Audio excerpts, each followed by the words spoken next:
কি অবস্থা সবার? চলে আসলাম লজিক অফ অ্যাকাউন্টিং এর পক্ষ থেকে নতুন একটা ভিডিও নিয়ে। গত ভিডিওতে আপনারা খুব বেশি সাপোর্ট করেছেন আমাকে। আমি অ্যাজ এ নিউ মানে অনলাইনে ক্লাস নিতেছি। এমন একটা সাপোর্ট পাবো আমি কখনো ভাবি নাই। তো এইজন্য আরেকটা ভিডিও নিয়ে আসছি আপনাদের জন্য। আজকের ভিডিওটা খুব বেশি ইম্পোর্টেন্ট। মেইনলি যারা এবার এসএসসি ২৬ ব্যাচ আছে তাদের জন্য খুব ইম্পোর্টেন্ট, কারণ তাদের এসএসসি পরীক্ষায় মানে এসএসসি হিসাব বিজ্ঞান পরীক্ষায় এইটা আসবেই। আসবেই, ঠিক আছে? খুব আসবে। দেন এসএসসি ২৭ এর জন্য ইম্পোর্টেন্ট এবং এসএসসি ২৮ এর জন্য কি খুব ভেরি ইম্পোর্টেন্ট। তো মনে করেন যে একেবারে ৩০ টা। Okay sir? একেবারে ৩০ টা। তো আজকে যে টপিকটা নিয়ে আমরা ক্লাস করব, সেই টপিকটার নাম হলো হিসাব সমীকরণ। যেটাকে আমরা সবাই A = L + OI নামে মোটামুটি চিনি। যারা চিনে তাদেরকে বলে দিচ্ছি। এখানে A মানে বোঝানো হয় এই যে সম্পদসমূহ, L মানে বোঝায় মানে এটা হলো আমার A, এইটা হলো আমার জন্য দায় মানে L, আর OI মানে কি আমাদের জন্য কি মালিকানা সত্ত্ব। মানে এটা OI, ঠিক আছে? এটা OI মানে কি মালিকানা সত্ত্ব।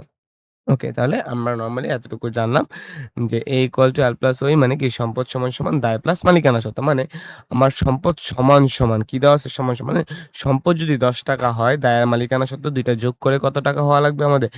ডাইরেক্ট ৳১০ হওয়া লাগবে। ওকে, তো আমরা নতুন কিছু শিখি আজকে। দেখেন A = L + OI এই জিনিসটার মানে কি স্যার? দেখেন, এই দ্বারা আমরা বুঝি মানে যদি পারতে চান একেবারে এটা যদি পারফেক্টলি ভাবে আপনারা পারতে চান, আপনার সমীকরণটাকে সুন্দরভাবে বুঝা লাগবে। এখানে এই দ্বারা মেইনলি বুঝায় ব্যবসায়ের কি আছে?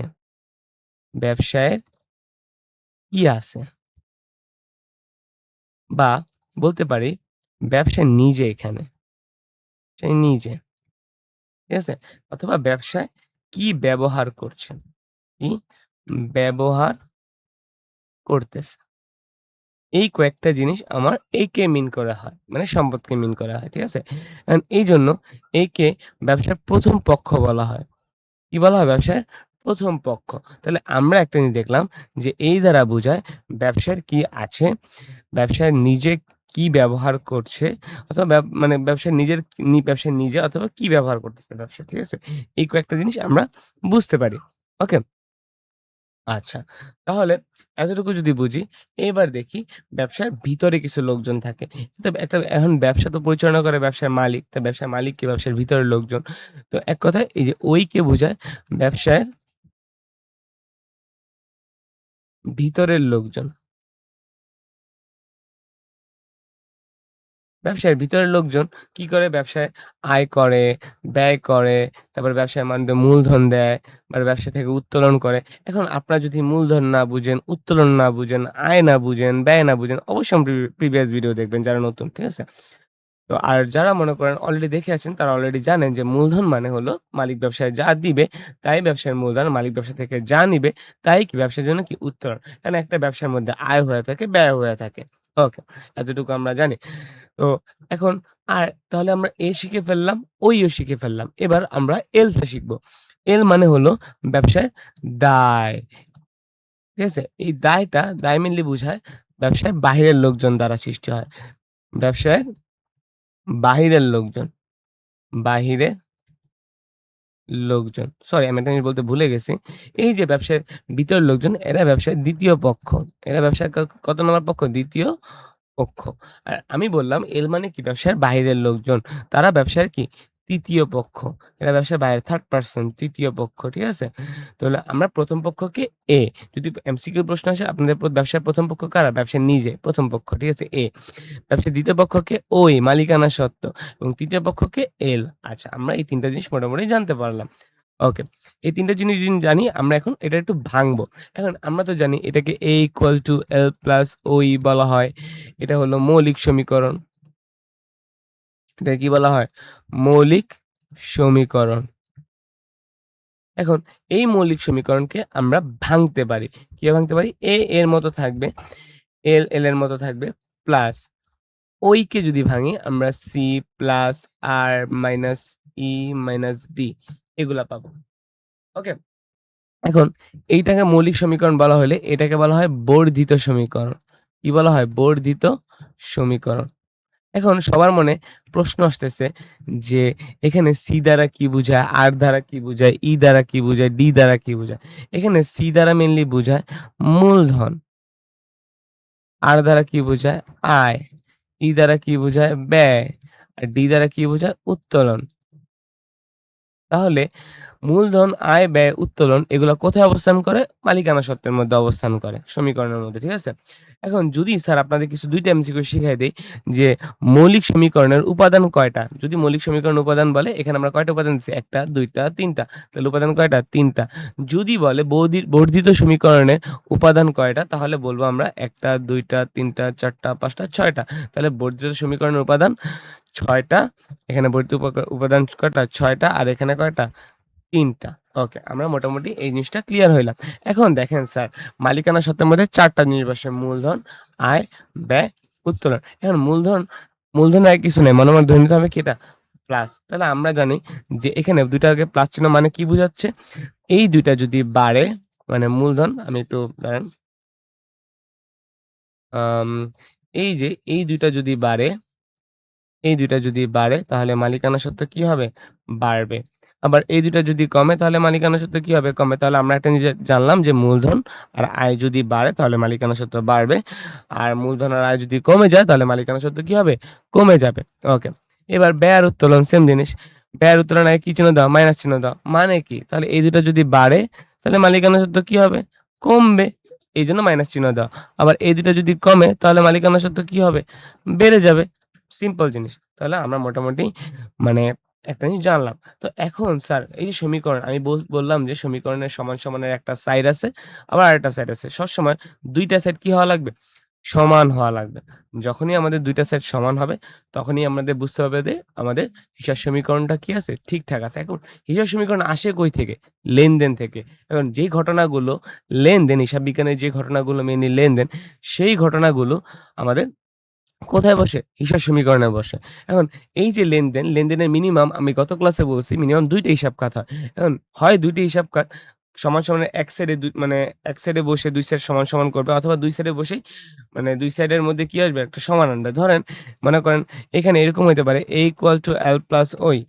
ঠিক আছে? আমি লিখলাম এখানে। এখন ধরেন এমন একটা ঘটনা যেটা হিসাব সমীকরণে শুধু সম্পদকেই প্রভাবিত করছে। যেমন একটা সম্পদ বাড়ছে, আবার একটা সম্পদ কি হইছে? কমায় দিছে। এরকমও হইতে পারে। আবার এরকমও হইতে পারত যে আমি মনে করেন একটা মা কোন একটা জিনিস পণ্য ক্রয় করছি। ঠিক আছে? পণ্য একটা ক্রয় করছি। পণ্য ক্রয় করার ফলে আমাদের কি হইছে? একটা ব্যয় হইছে। ব্যয় বাড়ার ফলে মালিকানা সত্ত্ব কমছে আমরা জানি। আর ব্যয়টা কিসে করছি? নগদে করছি। তো নগদ টাকাও কি? কমছে। তাহলে এখানে কি হইছে আমাদের? ২ টা সাইড কি হইছে আমাদের? সমান হইছে না? এই সাইডেও মাইনাস ফিগার, এই সাইডেও মাইনাস ফিগার। তাই না? আমাদের ২ টা সাইডে কি হইছে? সমান হইছে। ওকে। গেল এতটুকু। তাহলে আমরা এখানে ইজিলি ভাবে সমীকরণটা একটা বুঝতে পারলাম যে আমাদের যাই করি, যাই করি, যাই করি আমাদের ২ সাইড কি হওয়া লাগবে? সমান হওয়া লাগবে। তাই না? ওকে। তাহলে যদি এতটুকু বুঝতে পারি, আমরা একটা উদাহরণের মাধ্যমে বুঝাই আরো সুন্দর করে। দেখেন, যদি এখানে বললাম যে নগদে পণ্য ক্রয় করা হলো। নগদে পণ্য ক্রয় করা হলো ধরেন ৳২,০০০। এখন আমরা এখানে পণ্য ক্রয় করছি। পণ্য ক্রয় করার ফলে কি হইছে আমার এখানে? ব্যয় হইছে। আর এখানে ক্রয় করার ফলে আমার ব্যবসা থেকে কি চলে গেছে? নগদ টাকা চলে গেছে। আচ্ছা, তাহলে নগদ আসলো এখানে ব্যয় হইলো। এখন দেখেন আমরা এটা সমীকরণে বসাই A = L+ কি? ওই। এখন এখানে ব্যয় হইছে। ব্যয় কি বাড়ছে না কমছে? অবশ্যই আমাদের এখানে ক্রয় করার ফলে ব্যয় বাড়ছে। আর আমরা জানি ব্যয় বাড়লে মালিকানা সত্ত্ব কমে। তাহলে দেখেন এখানে আমি ৳২,০০০ কি করলাম? মাইনাস করলাম। হিসাব বিজ্ঞানে মাইনাস চিহ্ন দ্বারা বুঝায়। মানে ব্র্যাকেট চিহ্ন দ্বারা মাইনাস বুঝায়। ওকে? আমরা এটা জেনে রাখি। আবার এখানে ব্যয় করছি, মালিকানা সত্ত্ব কি হইছে? ব্যয় বাড়ছে, মালিকানা সত্ত্ব কমছে। এখন এর ফলে আবার কি কমছে? নগদ টাকা কমে গেছে। তাহলে এই যে দেখেন আমি নগদ টাকা কি আমার জন্য সম্পদ, ব্যবসা থেকে সম্পদ কমে গেছে। মানে ব্যবসা থেকে নগদ টাকা চলে গেছে ক্রয় করার ফলে। আর ক্রয়টা কে করছে? মালিক করছে, মালিক করছে যেহেতু ব্যয় হইছে, ব্যয় বাড়ছে, মালিকানা সত্ত্ব কমছে।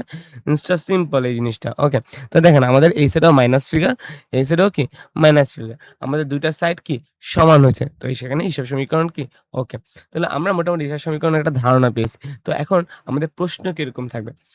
প্রশ্নে আপনাদের আসবে যে হিসাব সমীকরণের প্রভাব আপনাদের পরীক্ষায়। হিসাব সমীকরণের হিসাব সমীকরণের প্রভাব, ঠিক আছে? বলতে পারে টেবুলার ছক অথবা প্রমাণ করো প্রমাণ করো A equal to L plus কি ওই এমন আসতে পারে। ওকে? এই জিনিসগুলাই কি আপনাদের পরীক্ষায় এরকমভাবে প্রশ্নটা থাকতে পারে। তো এখন আমরা এই প্রশ্নটা কিভাবে সমাধান করব বা প্রশ্নটা দেখতে কেমন হবে, উদ্দীপক দেখতে কেমন হবে সেটা একটু আমরা দেখি। ওকে? এই যে আমি আপনাদের সামনে একটা প্রশ্ন নিয়ে আসছি। ঠিক আছে? সরি এটা প্রশ্ন নাম্বার ১ হবে। আমি ভুলে ২ দিয়ে দিছি।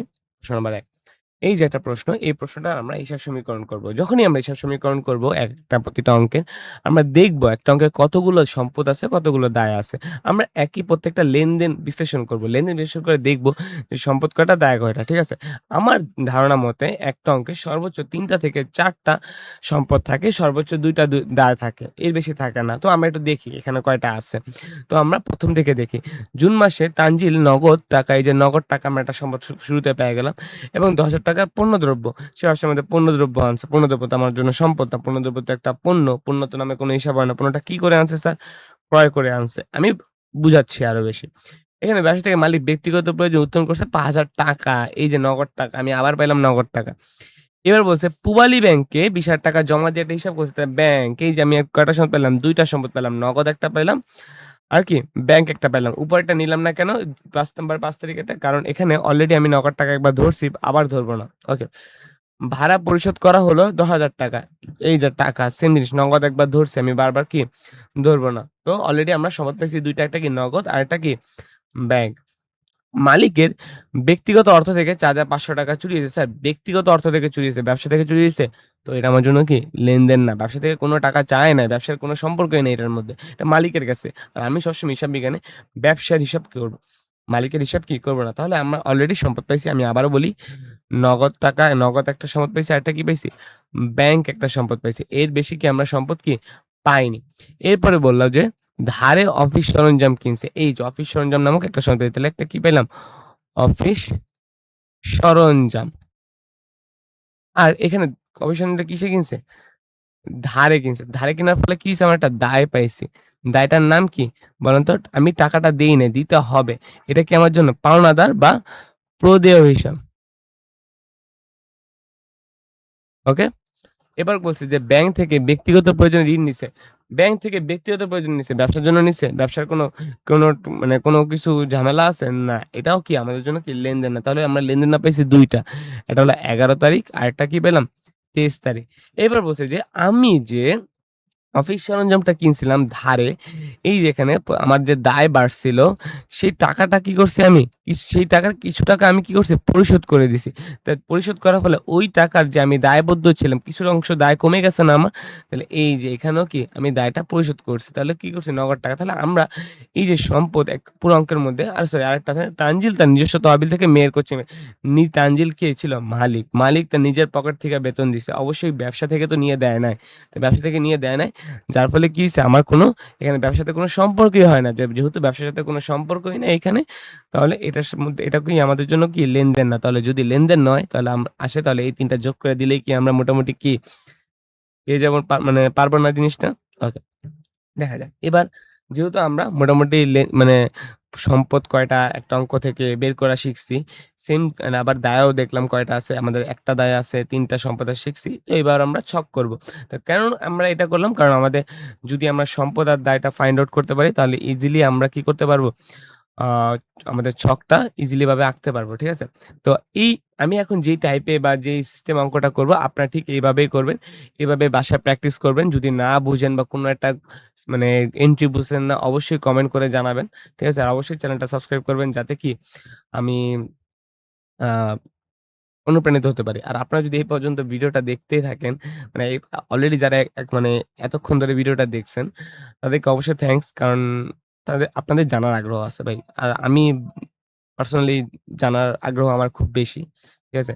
আপনাদেরও যদি জানার আগ্রহ বেশি থাকে এটাও দেখতে আমার খুব বেশি কি ভালো লাগবে।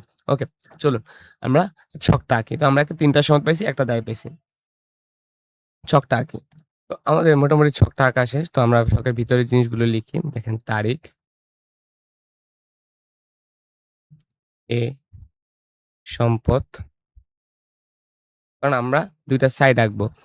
এল মানে কি আমাদের জন্য দায়, প্লাস ওই মানে কি মালিকানা সত্ত্ব। আর এই সাইডটাকে বলা হয় কি মন্তব্য। ওকে। ১ম সম্পদটা যেটা পাইছি আমরা এটা কি আমাদের জন্য নগদ। এরপরে কি ব্যাংক, এরপরে কি পাইলাম আমরা অফিস সরঞ্জাম, অফিস সরঞ্জাম।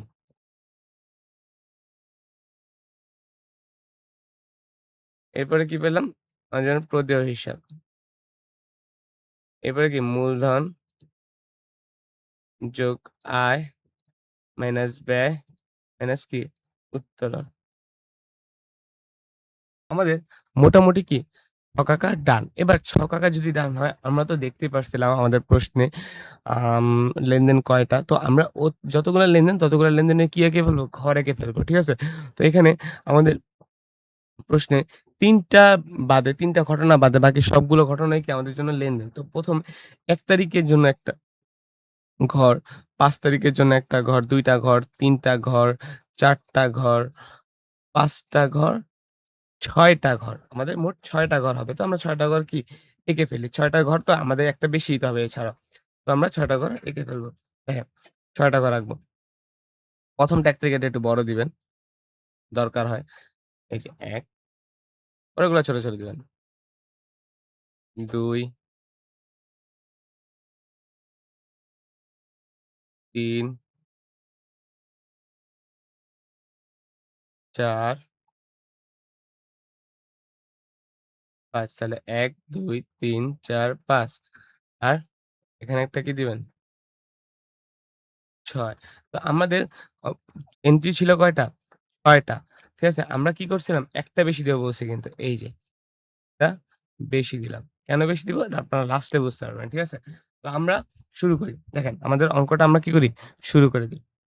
হ্যাঁ, তো আমরা সরি এটা নেই, অঙ্কটা শুরু করে দিই। তো দেখেন এখানে মানে ২০২৫ সাল জুনের ১ তারিখ। তা আমরা লিখি এখানে ২০২৫ সরি আমি রেড কালার নেই ২০২৫ জুনের ১ তারিখ। কি বলছিল জুনের ১ তারিখে? এই যে ব্যবসা, আমরা বলছি না ব্যবসার মধ্যে কি আসছে, ব্যবসার মধ্যে কি আছে দেখব, তাই না? এখন এখানে মালিক কি করছে? ব্যবসার মধ্যে নগদ টাকা আনছে আর পণ্য আনছে, তাই না? তো নগদ টাকা আর পণ্য মালিক ব্যবসার মধ্যে আনলে আমরা জানি মালিক ব্যবসায় যা দিবে তাই কি ব্যবসার জন্য মূলধন। তাহলে এখানে ব্যবসার মধ্যে মালিক যেহেতু মানে ২ টা জিনিস আনছে, ৳২,৫০,০০০ আর ৳১০,০০০ মোট কত? ৳২,৬০,০০০। তাহলে এখানে মালিক ব্যবসার মধ্যে মূলধন আনার ফলে মূলধন কি বাড়ছে। আর আমরা জানি মূলধন বাড়লে মালিকানা সত্ত্ব কি হয়? বাড়ে। তো এই যে ৳২,৬০,০০০ ব্যবসার মধ্যে মূলধন আনছে। তো মূলধন হিসেবে কি, কি আনছে? নগদ টাকা আনছে ফার্স্ট এ। তো ব্যবসার মধ্যে কি আসছে? নগদ টাকা আসছে। তো ব্যবসার মধ্যে সম্পদ আসছে ৳২,৫০,০০০। এরপর মালিক ব্যবসার মধ্যে কি আনছে? পণ্য আনছে। এখন এই পণ্যটা মালিক কি করে আনছিল? ক্রয় করে আনছে। তো ক্রয় করার ফলে ব্যবসার মধ্যে কি হইছে? ব্যয় হইছে না? তাহলে ব্যয় বাড়লে মালিকানা সত্ত্ব কি হবে? কমে যাবে। তো এখানে এই যে ৳১০,০০০ কি করলাম আমরা? কমায় দিলাম। আই থিংক সবাই বুঝতে পারছেন। দেখেন মন্তব্যের ঘরটা মেইনলি মালিকানা সত্ত্বের জন্য আনি। তো এখানে কেন হইছে এটা? মূলধনের ফলে হইছে। ওকে। কারণ এটার মধ্যে ৪ টা জিনিস। ৪ টা জিনিসের জন্যই কি আমরা এখানে মানে মন্তব্য দেই। বাকি অন্য কারো জন্য কি মন্তব্য কি হবে না। শুধু মালিকানা সত্ত্বের জন্যই কি হয়? মন্তব্য হয়। ওকে। গেল এতটুকু? তাহলে আমাদের ১ তারিখের এন্ট্রিটা কি ডান। এরপরে আ এখন দেখি কি দেওয়া আছে ৫ জুনের ৫ তারিখে। ব্যবসা থেকে মালিক ব্যক্তিগত প্রয়োজনে উত্তোলন করেছেন ৳৫,০০০। এখন এই যে ব্যবসা থেকে মালিক ৳৫,০০০ উত্তোলন করছে, আমরা জানি ব্যবসা থেকে একমাত্র মানে টাকা উত্তোলন করার অধিকার একমাত্র মালিকেরই আছে। মালিক যেমন ব্যবসার মধ্যে দিতে পারে, মালিক ঠিকই কি ব্যবসা থেকে নিতে পারে। তো এখানে মালিক ব্যবসা থেকে নিছে। মালিক তার নিজের প্রয়োজনে যাই নিবে সেটা কি উত্তোলন। ঠিক আছে? তো এখান থেকে টাকা উত্তোলন করছে। তো এর ফলে কি বাড়ছে? ব্যবসার উত্তোলন বাড়ছে। তো আমরা জানি উত্তোলন বাড়লে মালিকানা সত্ত্ব কি হয়? কমে যায়। তাহলে এখানে সে উত্তোলন করছে কত টাকা? ৳৫,০০০। তাহলে এই যে ৳৫,০০০ ব্যবসা থেকে কি হইছে আমার? কমে গেছে। মানে এইভাবে দেখব যে উত্তোলন বাড়ছে, উত্তোলন বাড়লে মালিকানা সত্ত্ব কি হইছে? কমে গেছে। আর কি উত্তোলন করছে? নগদ টাকা উত্তোলন করছে। তাহলে আমাদের কি নগদ টাকাও কি কমে গেছে। ঠিক আছে? তো এইটা ছিল আমাদের জুনের, আমরা একটু তারিখটা দেখি। এটা ছিল আমাদের জুনের ৫ তারিখ। ওকে। জুনের ৫ তারিখ। আচ্ছা গেল। এরপরে ৫ তারিখ বুঝলে এবার ৭ তারিখে যায়। পূবালী ব্যাংকে ৳২০,০০০ জমা দিয়ে কি করছে একটা হিসাব করছে। তাহলে আমাদের ব্যাংকে কি টাকা বাড়ছে না? তাহলে আমাদের ব্যাংকে টাকা বাড়ছে। ব্যাংকে টাকা জমা দিয়ে হিসাব করেছে যেহেতু মানে আমাদের টাকা বাড়ছে। ঠিক আছে? তো শুধু হিসাব খোলা হইলেও কি আমাদের এক কথায় ব্যাংকে জমা দিয়েই খুলি আমরা, তাই না? তো আমরা ৭ তারিখে যদি দেখি, আ ৭ তারিখ কি করছে ব্যাংকে টাকা বাড়ছে আমাদের। ৭ তারিখ ব্যাংকে কত টাকা বাড়ছে? ৳২০,০০০। আমরা লিখি ৳২০,০০০। আর ব্যাংকে জমা দিছি। কই থেকে নিয়ে জমা দিছি? ব্যবসা থেকে নিয়ে। তাহলে নগদ টাকা কি? কমে গেছে। ঠিক আছে? গেল এতটুকু। এরপরে ব্যবসা থেকে নগদ টাকা ব্যাংকে টাকা বাড়ছে, নগদ টাকা কি হইছে? কমে গেছে। দেখেন স্যার আমরা এতটুকু পর্যন্ত যে ১ তারিখ, ৫ তারিখ, ৭ তারিখ ২ সেট কিন্তু সবসময় সমান। দেখেন এইখানে আমি একটু নীল কালি নেই। এখানে কত ৳২,৫০,০০০ ঠিক আছে? এখানে কত ৳২,৬০,০০০ থেকে ১০,০০০ গেলে কত থাকে? ৳২,৫০,০০০। আবার এখানে -৫,০০০ এখানেও কি -৫,০০০। এখানে প্লাস মাইনাস করলে ২০,০০০ -২০,০০০ প্লাস করলে কি থাকে? 0 থাকে। এই সাইডে কিন্তু অলরেডি কি এই যে এই সাইডে কি অলরেডি কি আছে? 0 আছে। এখন সেম ভাবে এখন দেখেন আমরা বাকিগুলো করি। আ এরপরে কি আসে? আমরা তাহলে ভাড়া পরিশোধ। এখন ভাড়া দিলে আমার কি আসে? নগদ টাকা আসে নাকি যায়? যায়। তাহলে আমরা জানি যেই কারণে টাকা চলে যায় সেই কারণটা ব্যয়। তাহলে ব্যয় কি বাড়ছে? ব্যয় বাড়লে আমরা জানি কি করব? মালিকানা সত্ত্ব কি হবে? কমবে। তাহলে কমাই দিব। ৳১০,০০০ কি করি? মালিকানা সত্ত্ব আমরা কমাইয়া দেই। এই তো। এটা তারিখ ছিল I think ৮ তারিখ। এই ৳১০,০০০ কমাই এই ৳১০,০০০ কি হইছে? কই থেকে কমছে? ব্যবসা থেকে কমে গেছে না? ভাড়া দিছি, ব্যবসা থেকে টাকা নিয়ে ভাড়া দিছি। তো ব্যবসার মধ্যে কি কমে গেছে? নগদ টাকা কমে গেছে। এই যে ৳১০,০০০ কমায় দিলাম। আশা করি সবাই বুঝতে পারছেন। না বুঝলে অবশ্যই কি করবেন? কমেন্ট করবেন। ওকে। এরপরে তারা কি করছে? ১৭ তারিখে কি বলছে? যে ধারে অফিস সরঞ্জাম ক্রয় করছে। তো আমরা লিখি ১৭ তারিখ।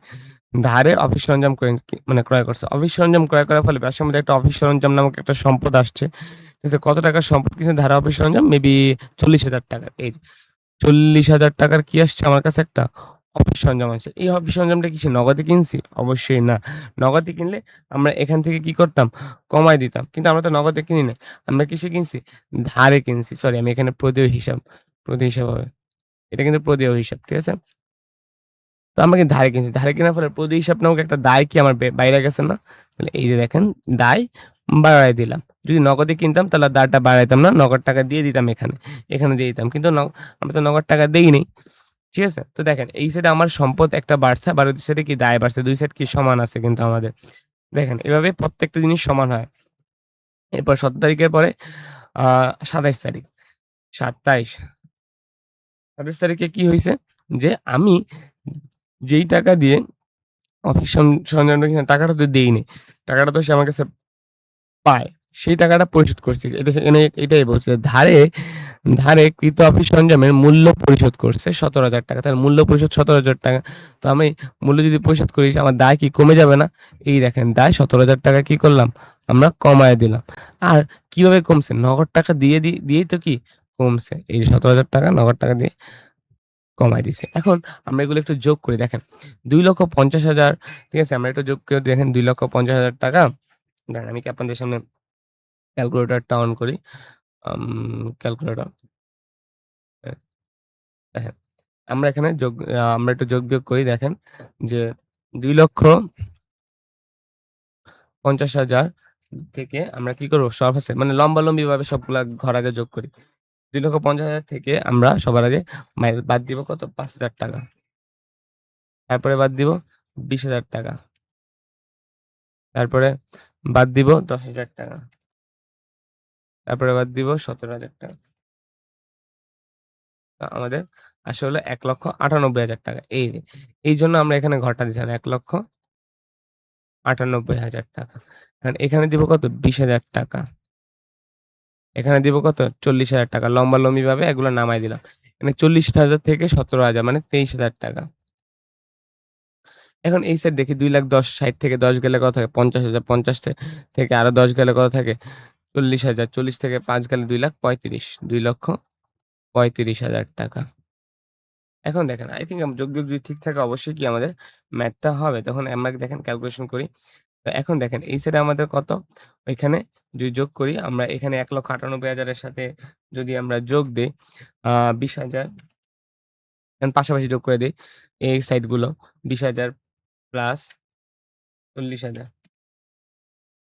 আ তাহলে আমাদের কত? ৳২,৫৮,০০০। তাহলে আমরা এখন এখানে এই যে দেখেন এটা লিখার আগে ২,৫৮,০০০ সবাই একটু মনে রাখি আমরা। এটা লিখার আগে আমরা একটু আ কিছু ছকগুলা কি মুছবো। মানে কিছু দাগ মুছবো। যেমন এখান থেকে এগুলা মুছে দেই। সুন্দর দেখা যাবে। ওকে? আপনারা এরকম মুছে দিবেন এই জায়গাগুলা। ঠিক আছে? মুছতে লেখেন আমাদের কত আসছিল? ৳২,৫৮,০০০। এই ৩ টা যোগ করার ফলে ৳২,৫৮,০০০। এই যে দেখেন আমাদের এই সাইড কি ২,৫৮,০০০। এখন দেখতে হবে এই সাইডেও কি যোগ করলে সেম বের হয় কিনা। দেখেন আমরা এই সাইডটাও কি যোগ করি দেখেন। তাহলে কত? এখানে ছিল কত? ২৩,০০০ ফার্স্ট এ ছিল কত? ২৩,০০০ তারপরে কত? যোগ ৳২,৩৫,০০০। তাহলে করলে কত হয়? ২,৫৮,০০০। তাহলে লিখতে পারি ২,৫৮,০০০। দেখেন আমাদের ২ টার সাইডে কি মিলে গেছে। তো আমাদের হিসাব সমীকরণটা কি সঠিক হইছে। তো এখন আমরা কি দেখেন মন্তব্য কিন্তু লিখি নাই। ১ম টা মূলধনের জন্য হইছিল। এর পরেরটা কেন হইছিল? উত্তোলন করছিলাম ব্যবসা থেকে। তো আমরা এখানে দিয়ে দিব কি উত্তোলন। এরপরে কি করছিল আমাদের? ভাড়া দিছিল। তো আমরা দিয়ে দিব ভাড়া। দেখেন এগুলাতে কিন্তু বসবে না। কারণ কি? এখানে কিছু বসে নাই আমার, এখানেও কিন্তু কি কিছু বসে নাই। আর এটা তো মোটের ঘর। তো দ্যাটস ইট। এভাবেই কি আমাদের হিসাব সমীকরণ করা হয়ে থাকে। তো আশা করি আপনারা বুঝতে পারছেন। বুঝতে পারলে এভাবেই বাকি অঙ্কগুলো করবেন। আমি সামনে আরো অঙ্ক প্র্যাকটিস করাবো, বিভিন্ন বোর্ডের অঙ্ক প্র্যাকটিস করাবো। বাট বুঝার জন্য আপনাদের এই অঙ্কটা কি কমপ্লিট করায় দিলাম। তো আশা করি সবাই হিসাব সমীকরণ জিনিসটা বুঝতে পারছেন। আর অবশ্যই না বুঝতে পারলে অবশ্যই কি আমাকে কমেন্ট সেকশনে জানাবেন। আমি আবার আপনাদের জন্য এই বিষয়ে ক্লাস নিবো। তো আজকের জন্য এই পর্যন্তই। অবশ্যই লাইক, শেয়ার অ্যান্ড সাবস্ক্রাইব করতে ভুলবেন না। That's it. বাই।